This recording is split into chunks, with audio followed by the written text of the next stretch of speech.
A bus was set ablaze as anti-immigrant protesters clashed with riot police in Dublin on November 23 evening following a knife attack that injured 5 people, including 3 young children.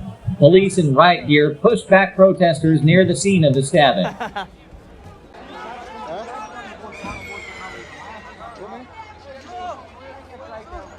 A police car and double-decker bus were burnt out and windows smashed in at a nearby Holiday Inn hotel and McDonald's restaurant.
It's a fucking peaceful protest!